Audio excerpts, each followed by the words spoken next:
নমস্কার বন্ধুরা, আমি সঞ্চিতা। মহামায়াস পরিবারের একটা ফ্রেশ নিউ ব্লগে আপনাদের প্রত্যেককে স্বাগত। আজকে আমি আর শয়তানটা বেরিয়েছিলাম বুলিদের বাড়ি যাব বলে। তো ওখান থেকে ফেরার পথেই কাকিমাটাকে বললাম যে কাকিমা তোমার সাদা জবার গাছের একটা ডাল দেবে।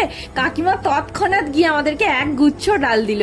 মানে আমাদের এই গ্রামের দিকের মানুষদের মধ্যে না এই গুণটা সত্যি আছে। অবশ্য ওনার আছে বলে সেই জন্য দিয়েছে, যদি না থাকতো কোথার থেকে দিত।